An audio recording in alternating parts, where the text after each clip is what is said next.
বাংলাদেশের হচ্ছে একটি গণতান্ত্রিক পরিবর্তনের জন্য, গণতান্ত্রিক রূপান্তরের জন্য সেটাকে তাহলে একেবারে বৈধভাবে, একেবারে গ্রহণযোগ্যভাবে শততম সংশোধনীর মাধ্যমে পাশ করা হবে। যে আজকে একটা আদেশ জারির খসড়া পেশ করেছেন আমাদের ঐক্যমত্য কমিশন আদেশ জারির খসড়া।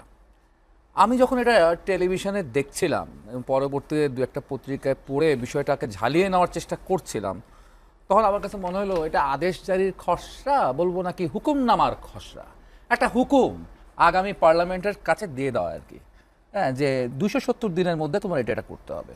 এবং সেই জায়গায় আমাদের যাদের নোট অফ ডিসেন্ট ছিল, এটাই তো আমার গণতান্ত্রিক অধিকার, এটি একটা গণতান্ত্রিক চর্চার কথা যে একটি মাত্র মানুষও যদি ভিন্ন মত পোষণ করে, একটা সংখ্যালঘিষ্ঠ কোনো ব্যক্তি, কোনো শ্রেণী বা কোনো গোষ্ঠী যদি কোনো ভিন্ন মত পোষণ করে, তার সেই ভিন্ন মতকেও ধারণ করতে হবে। এবং সেই ভিন্ন মতকে আপনি একেবারে উড়িয়ে দিলেন। কিন্তু নোট অফ ডিসেন্ট গুলো উইদাউট পারমিশনে কি উড়িয়ে দিল? হ্যাঁ, উইদাউট পারমিশনে নোট অফ ডিসেন্ট গুলো কি উঠিয়ে অবশ্যই এটা কার কাছ থেকে পারমিশন না হলো? অগণতান্ত্রিক আচরণ।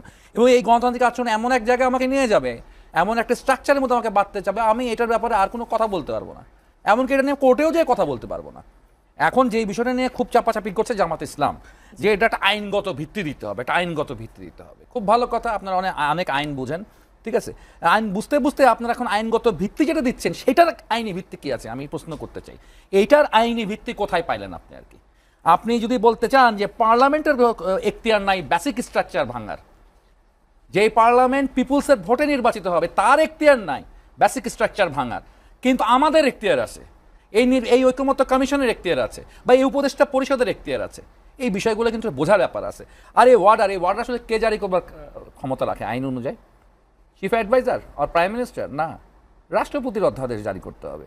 এটা তো প্রথম এবং শেষ কথা আর কি। এই জায়গা তো বুঝতে হবে আর কি। আপনি বুঝতে হবে কিসের উপর আমরা দাঁড়ায় আছি, কোন সুতার উপর আমরা দাঁড়ায় আছি, আমরা কোন আইনগত ভিত্তির উপরে এই উপদেষ্টা পরিষদ আমাদের দাঁড়িয়ে আছে, এন্ট্রিম গভর্নমেন্ট দাঁড়িয়ে আছে। 106 ধারা। সেই উপদেষ্টা কে কার উপদেষ্টা? একজন স্থানীয় সরকারের উপদেষ্টা, তিনি কি প্রধান উপদেষ্টার উপদেষ্টা? না, তিনি কিন্তু রাষ্ট্রপতির উপদেষ্টা। স্থানীয় সরকার বিষয়ে রাষ্ট্রপতি তিনি উপদেষ্টা। এইভাবে করেই কিন্তু সেই 106 ধারা একটু পড়ে দেখবেন আপনারা। তো সেই রাষ্ট্রপতির কথা যে বলছেন, রাষ্ট্রপতি কি পারে এই সংবিধানটার কথা যে বলছেন আপনি? রাষ্ট্রপতি অধ্যাদেশ অতীতে জারি করা হয়েছে এবং তারপরও সেটা আইনগত আমাদেরকে নির্বাচিত পার্লামেন্ট পেতে হয়। সেই নির্বাচন পার্লামেন্ট হচ্ছে এই সময়কালের যতগুলো ব্যবস্থা গ্রহণ করা হয়েছে সবগুলোকেই তারা অনুমোদিত করবে। অতীতেও এটা করা হয়েছে, অতীতেও এই বিষয়গুলো করা হয়েছে। অর্থাৎ হচ্ছে গিয়ে যেমন হচ্ছে আমার 90-এর গণ অভ্যুত্থানের মধ্য দিয়ে যখন আমরা শাহাবুদ্দিনের হচ্ছে তত্ত্বাবধায়ক সরকার পেলাম, সেই তত্ত্বাবধায়ক সরকার পাওয়ার পর সেখানে তত্ত্বাবধায়ক সরকারের প্রধান হচ্ছে মানে ভারপ্রাপ্ত রাষ্ট্রপতি যে সমস্তগুলো অধ্যাদেশ দিয়েছিলেন সেটা কিন্তু 91 পার্লামেন্টে গিয়ে সেই সবগুলো বিষয় কিন্তু রেজুলেটেড হয়েছিল। এবং দেখবেন বাংলাদেশে অনেকগুলো গণভোট হয়েছে। হ্যাঁ, আমি দেখি এখন খালি দুটো গণভোটের কথা বলা হয়। গণভোটের কথা বলা হয় হচ্ছে জেনারেল এরশাদের সময়ের গণভোটের কথা, কিন্তু এটি গণভোটের কথা আমরা ভুলে যাই। এবং সেটি ছিল সবচেয়ে গণতান্ত্রিক গণভোট। সেটা 1991 সালের নির্বাচনের পর সেই বেগম খালেদা জিয়া প্রধানমন্ত্রী ছিলেন এবং সেই সময় বাংলাদেশের সবচেয়ে বড়, এখন পর্যন্ত যত সংস্কার হয়েছে সবচেয়ে বড় সংস্কারটা সেই সময় হয়েছে। এবং সেই ধরনের সংস্কারের প্রস্তাব এই 84টা প্রস্তাবের মধ্যে একটি প্রস্তাব নাই। সেটা হচ্ছে এক ব্যক্তির শাসন, রাষ্ট্রপতি শাসিত বাংলাদেশ থেকে বাংলাদেশ পার্লামেন্টারি শাসনে হচ্ছে পৌঁছেছিল। এবং তারপরে সেটাকে দ্বাদশ সংশোধনীর মাধ্যমে, গণভোটের মাধ্যমে সেটা জনগণের যে সার্বভৌমত্ব সেটাকে হচ্ছে প্রতিষ্ঠিত করা হয়েছে এই পরিবর্তনটাকে জায়েজ করবার ক্ষেত্রে বা এই পরিবর্তনকে আত্মীকরণ করার ক্ষেত্রে সংবিধানে। তো সেই রকম পদ্ধতিগুলোকে আমরা যেতে পারতাম, কিন্তু না যে আমাদের মধ্যে যেই বিষয়টি আমাদের প্রধান উপদেষ্টা প্রায় হচ্ছে সেই 15 ফেব্রুয়ারি বলেছিলেন, যখন তিনি ঐকমত্য কমিশন 8 ফেব্রুয়ারি গঠন করে এক সপ্তাহের মধ্যে তিনি আমাদের সব দলকে ডাকলেন। আমি নিজেও সেখানে উপস্থিত ছিলাম এবং সেখানে আলোচনা করেছিলাম আমার পার্টির পক্ষ থেকে। সেখানে তিনি বলেছিলেন যে এই টোটাল কাজের ধরনটা কি হবে, যেটুকুতে সকল দলের একমত হবে সেইটুকু নিয়েই তিনি আগলেন। আমি নিজেও সেখানে উপস্থিত ছিলাম এবং সেখানে আলোচনা করেছিলাম আমার পার্টির পক্ষ থেকে। সেখানে তিনি বলেছিলেন যে এই টোটাল কাজের ধরনটা কি হবে, যেটুকুতে সকল দলের একমত হবে। বক্তব্যকে বিশ্বাস করেছিলাম, জাতি বিশ্বাস করেছিল আর কি। তারপরে হচ্ছে নানান কথার মার পেছে এখন কথাটা চলে গেছে আরেক জায়গায়।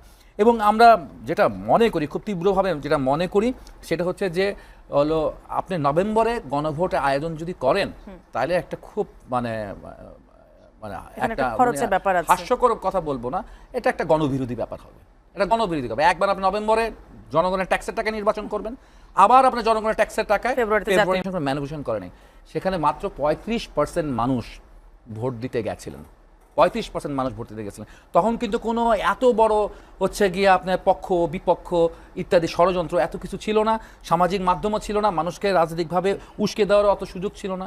এখন হচ্ছে নানাভাবে দেশ এবং বিদেশ থেকে বাংলাদেশের মানুষকে উস্কে দেওয়া যায়, এবং সেই ক্ষেত্রে আপনি নভেম্বর মাসে একটা রিস্ক নেবেন, এবং সেই রিস্ক নেওয়ার মধ্য দিয়ে যদি হচ্ছে 35% 33% হচ্ছে জনগণ যায় ভোট দিতে, তাহলে বাকিগুলো কি আপনি হচ্ছে গিয়ে মানে ইঞ্জিনিয়ারিং করে ভোট বাড়াবেন, যেটা হচ্ছে এরশাদের সময়ের গণভোটে হয়েছিল যে 99% বা 90% মানুষ ভোট দিয়ে ফেলাইছে, সেই কিছু বিষয়টা করবেন, নাকি এটাকে হচ্ছে গিয়ে ফেয়ার রাখতে চান? ফেয়ার রাখতে চাইলে এটা রিস্ক হবে। আর যদি আপনি হচ্ছে গিয়ে গণভোট এবং হচ্ছে যেটা বিএনপির প্রস্তাব আছে, গণভোট এবং হচ্ছে সংসদ নির্বাচন আপনি একদিনে করতে চান, ঠিক আছে, আমরা সেটাকে মনে করি সেটার ক্ষেত্রে আইনি প্রশ্ন উত্থাপিত হবে। ওই যে গণভোটটা হবে নির্বাচনের আগে বা নির্বাচনের সময়, সেটার আইনগত ভিত্তি কি?